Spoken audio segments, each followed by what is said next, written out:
This is InDepth NH of the New Hampshire Center for Public Interest Journalism. I'm Roger Wood. I'm speaking with Paul L. Dann, PhD, who operates NFI North, expert in behavioral science, and also an author. Welcome to InDepth NH. Thank you, Roger. Thanks for the opportunity to join you today.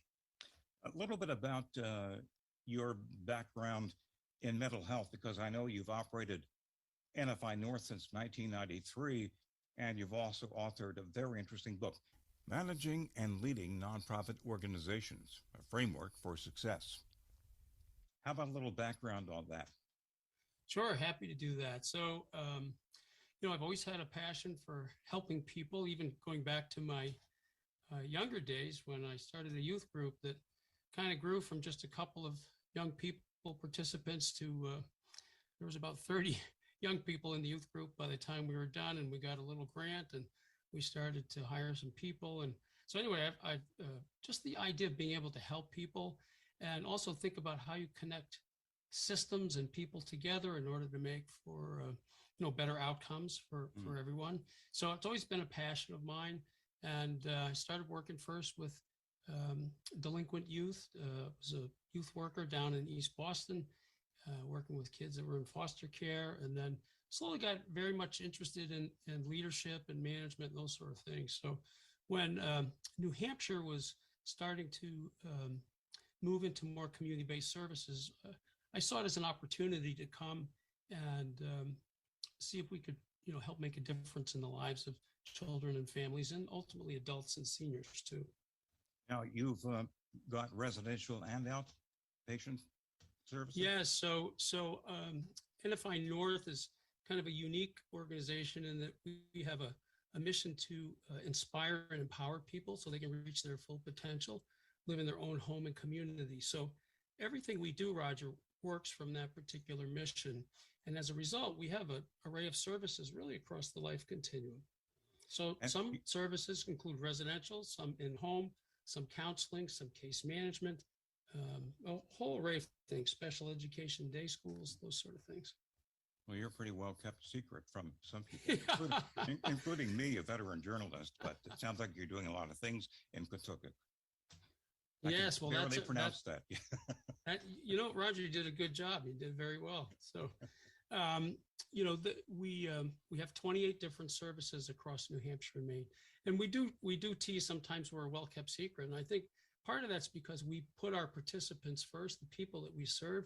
We don't want to be flashy in advertising who we are, and it's more about helping people, empower them, inspire them, help them meet their needs. Well, I mean, people have to come to you from some means. I mean, are they through doctors or other sources?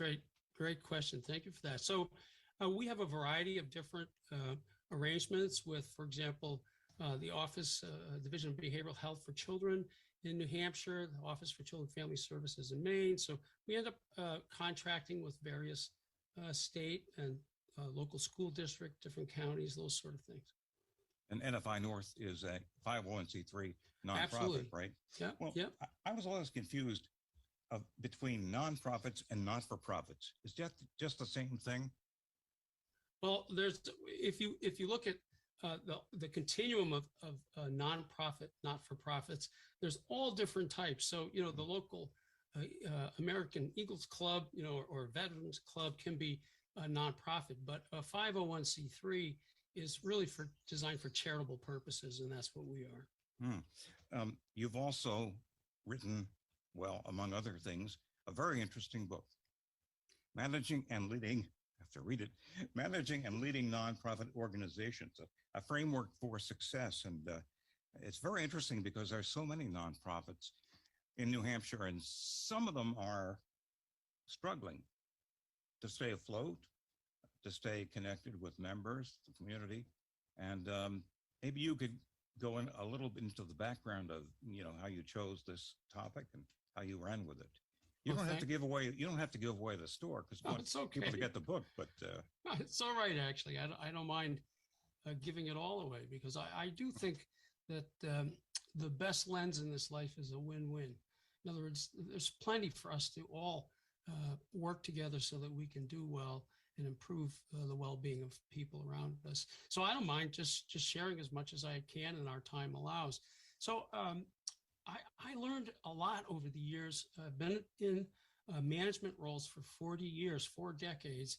And I got to thinking about, wouldn't it be interesting to take some of what I've learned and the perspective that I've gained over the 4 decades and try to share that with folks.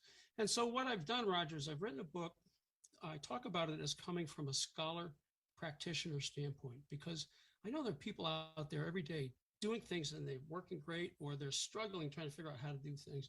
Well, for those of us that are doing things that are working great, what I'd like people to do is to realize what's the why is it working, what's sort of written about that, what's in the research, what's in the literature. So I have a level of scholarship that goes into this book, and most importantly, I want you to develop practical skills. So it's not just about theory, but knowing where it comes from, and then how do you leverage that as a practitioner in order to really make your organization do well. I've been on a few nonprofit boards of directors myself, and the recurring theme I hear and see from them is about money. How to raise it and not how to spend it. Yes. Well, it's funding is a tricky situation, a tricky conundrum for us to deal with. And, not to mention the fact, Roger, that, I meet just people on the street and they say, well, you're a nonprofit. Why do you need money? You don't need money. I mean, isn't everyone a volunteer? And, I think part of it is helping to really educate people about what does it mean to be a nonprofit organization? I mean, honestly, we're here and developed for charitable reasons. Anything that we have from a resource standpoint goes into the organization. Not like in a for-profit situation, there might be shareholders. For us, everything goes back into the organization. So part of it is helping to understand the people that might donate money, or people that might fund services, helping them to understand, well, it's not just that we don't need money. In fact, you have to have resources. So some of it's education.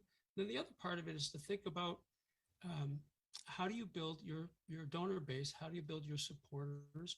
How do you build your funders? I mean, are you doing work that's important to people, and how do you help them understand that so they'll be willing to help and purchase services? So it's a tricky question, though, for sure. Well, some nonprofits deal directly with human services, let's put it that way. And I would imagine, this is just a speculation, that they would be first in line to get some corporate help, as opposed to a nonprofit that says, well, okay, maybe something in journalism. But is that the case? I mean, human needs come first? Well, I think that's a hope of ours, that we're going to help to take care of people first and foremost. I know for my nonprofit organization, a lot of our funding comes through federal dollars, county, state dollars, as I mentioned, and it's really to support people that without us, they really would be in dire straits. They may not have a place to live. They may not have a way to get their education. So those people become a priority from a funding standpoint. Why should people buy the book, either hardcover or Kindle? Yeah, a great question. Well, I mean, I can tell you what I think, and I'll tell you what some of the feedback has been. So, and nicely, the nice thing is, Roger, they align.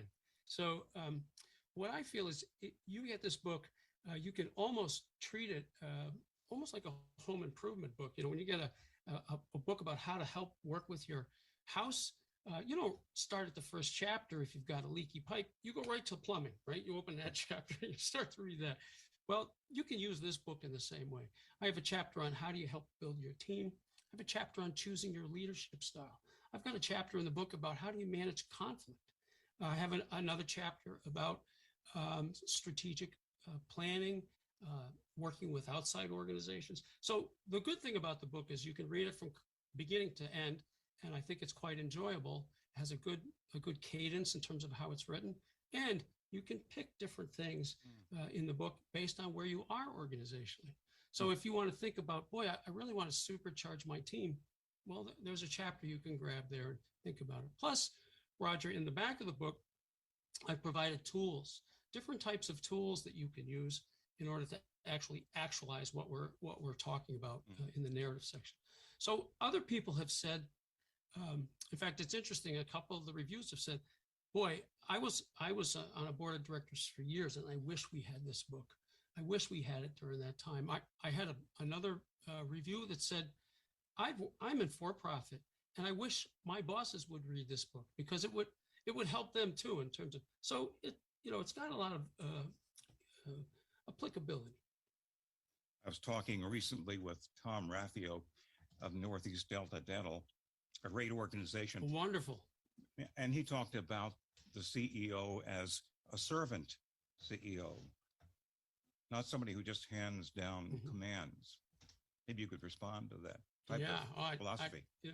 First of all, I so admire Delta Dental. In fact, we've just entered into a wonderful initiative to help people receive dental care who might not otherwise have it. So NFI is working with a grant through Delta Dental to make sure, people who never could get a tooth or teeth replaced, that sort of thing, are getting it done. So they're a great organization. I have great respect for them. So let me tell you about this comment. First of all, I look at servant leadership as really one of the key types of leadership that you can use and perhaps might consider using in order to really be effective in the leadership role.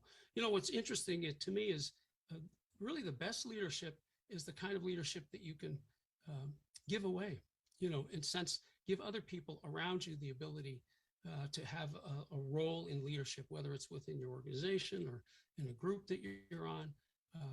It very much aligns with servant leadership. In fact, in the book, I focus on 10 different types of leadership and then spend more time on servant leadership because I would agree. Interesting. Maybe not enough companies believe in servant leadership that should. Just a thought. Well, we have a culture that's sort of focused on the superhero leader, or the guy who's got the cape and flies around and fixes everything. And reality is, when we all row together, we make a much bigger impact. And so that's kind of the lens that I come at it from. Well, I think I'm all set, but maybe if you have something to add, I'd like you to add it. Yeah, thanks. Well, just to say, again, thanks for the opportunity, Roger. I think if you have the folks take a look at the book, they'll find that it's quite useful. And it was a great project. I'm already working on the next one in my head, but I won't announce it today. We'll do it another time. Okay. Paul L. Dann, PhD, author of Managing and Leading Nonprofit Organizations, a Framework for Success. InDepth NH of the New Hampshire Center for Public Interest Journalism welcomes support from grants, corporations, businesses, and individuals. I'm Roger Wood.